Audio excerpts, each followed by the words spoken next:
Almost as soon as Erik ten Hag arrived at Manchester United, questions started to be asked about who he would bring in to spearhead its attack. And with a full season under his belt, this summer seems the optimal time for the Dutchman to bring in an elite forward. But who is the perfect number 9 for Manchester United?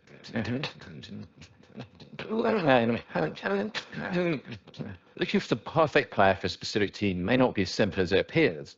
The word perfect is actually fairly vague and raises further questions. Perfect for what? In what way? For whom? In this instance, the most obvious way to frame the question is probably, who is the perfect number 9 for Erik ten Hag's Manchester United? With the emphasis being on ten Hag himself.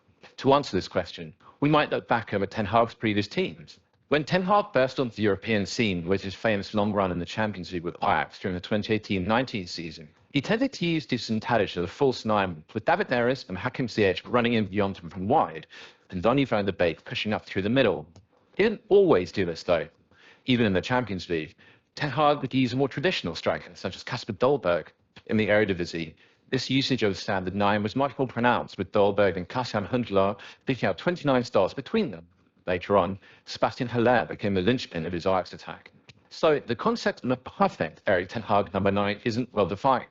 There may be a perfect number 9 for one game, and a very different perfect number 9 for the next. This raises the question of why we're so keen to look for a specific profile, and there are so many things to take into consideration when assessing potential signings. Of course, the context in which a number 9 was considered perfect for ten Hag at Ajax seems to have been the strength of the opponent. In the league, where Ajax were dominant, the Dutchman used a traditional 9. In the Champions League, where Ajax were often underdogs, particularly as the tournament progressed, he was more likely to use a false 9. At Manchester United, although ten Hag is expected to build a dominant side, it is unlikely that he'll be able to do that to quite the same extent, at least not in the immediate term. How does this impact the perfect number 9 for Manchester United? Well, we've already seen this in action in the current season. The watchword here is flexibility. Since bringing in Wout Weghorst on loan, Erik ten Hag has played him either as a regular 9, or deeper as a 10, or even an 8. Although numbers are always approximations, by dropping Weghorst deeper, it seems that ten Hag is utilising his skill set as an excellent out-of-possession player. But it's hard to know whether this is motivated by a lack of depth in central midfield, or a need for a different kind of player in the 9 slot in these games.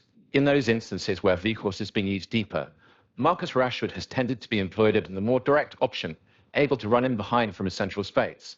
Perhaps the perfect number 9 for Erik ten Hag is a player who can do the sorts of things you might expect from a traditional number 9, play back to goal, hold up the ball, link up the attack, press well out of possession, but with the added ability to make direct runs in behind and offer a goal threat in that way too. Then another way in which we can interpret the perfect number 9 for Manchester United would be with an emphasis on the players that Manchester United already have. Who is the perfect 9 to accompany Rashford, Antony, and Bruno Fernandes? Once again, this is not the easiest question to answer.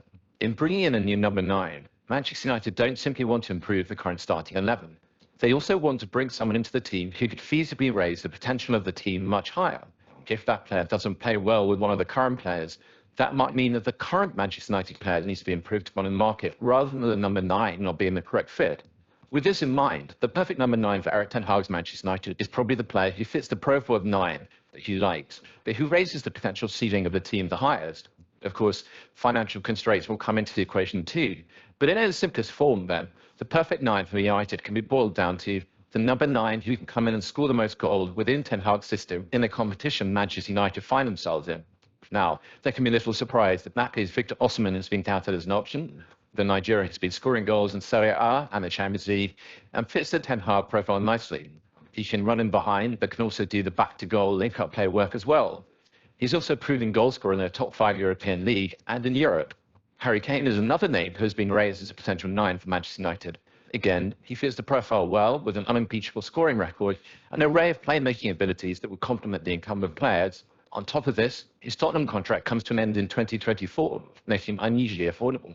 Beyond this, there are other options who could be cheaper, but with the added risk of they are not proven at the very elite level yet. Players like Brighton's Evan Ferguson, Ajax's Brian Broby, Goncalo Ramos at Benfica, or Atalanta's Rasmus Højlund. This is the sort of payoff that Manchester United have to consider, given the competitive market that exists in modern football. Signing more than one forward, perhaps one automatic starter, and an understudy from that range of developing options might also be the best approach to a problem without a silver bullet solution.